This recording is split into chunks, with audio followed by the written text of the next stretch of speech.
Alam mo bang mga kabatang, ang Metropolitan Cathedral of San Sebastian sa Lipa City, tinatag noong April 30, 1605 hanggang 2025. Naku, napakatanda na ho aring simbahan na rin. Ngayon po ay nasa 420 na taon na po ito.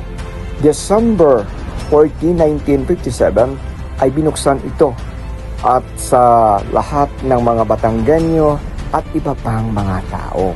Alam ba ho ninyo mga kabatang, pag kayo po ay pumunta din matagpuan ito sa CM Recto Avenue, Gisules Street, Lipa City, Batangas.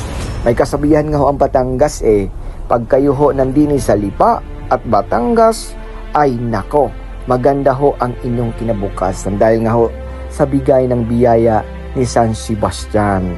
Kaya mga kabatang, gaya ho ng More Power sa Iloilo, tulad po ng kanilang customer care service, ay napakaganda ho. Ati pong tungayan, mga kabatang.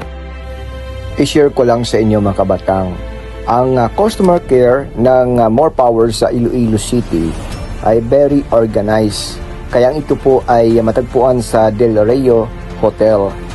Kung ito po ay very organized, pwede yan dito sa atin sa Batangas. Kaya nga po, ang More Power ay welcome ho din sa Batangas. Ano po ang sistema ng More Power na bakit napakabilis ang serbisyo sa ating mga kababayan? Dahil nga po, ang More Power ay maasahan mo pagdating ho sa customer care, lalo po doon sa ating mga kababayan na ika nga po ay nag-a-apply ng kuryente sa kanilang tanggapan. Ganun kabilis ang customer care mag-assess doon sa ating mga kababayan dyan sa Iloilo at dini din ho sa Batangas. Maranasan natin ang galing, ang sarap. Ika nga ho, walang stress. Sa More Power, libre ang merienda. Kaya nga po, habang pinaprocess ang iyong mga dokumento sa application, sa kuryente, magmerienda ka muna. Yan po ang More Power sa Iloilo. Ano ang sekreto ni More Power? Atin pong pakinggan. Community Relations Unit. Okay, so, ano po yung ibig sabihin? Yung accounts po, 60% of the customers of More Power are mga big institutional accounts. So, these are the hotels, manufacturing, ganyan, malls. And so yun yung mga malalaking accounts. They are being serviced by our key accounts officers. So, hindi na po sila pupunta dito sa office, hindi sila tatawag sa hotline, sina-service po sila ng ating mga key account officers. Sila yung nagpupunta sa bahay.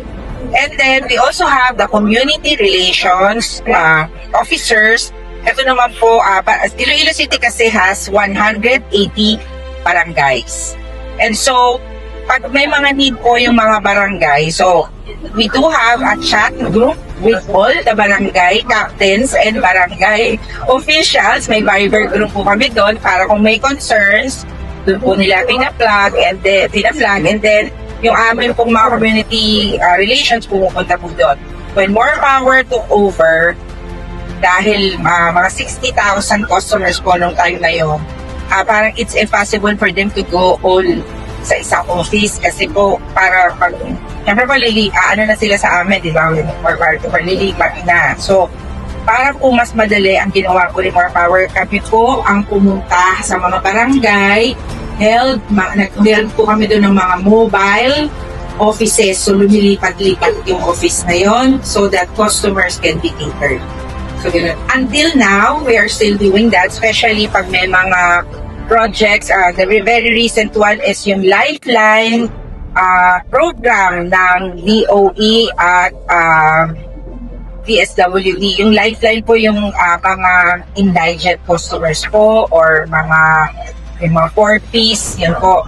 Di ba meron po kasi silang discount. So para ma-avail po nila yun, kailangan mag-apply sila. But if we will wait for them to go here and apply, hindi po, konti po yung makaka-enroll kasi syempre yung mga ganun po consumers, importante sa kanila yung daily work nila, so they cannot diba, go Yes, here, sir. ganyan. So what we do, kami lang po, and pamasahe pa. So kami na po ang pumunta sa mga barangay, coordinated with 4-piece leaders, Mhm. ganan, sa DSWD, para po maka-enroll yung mga ating mga PWD.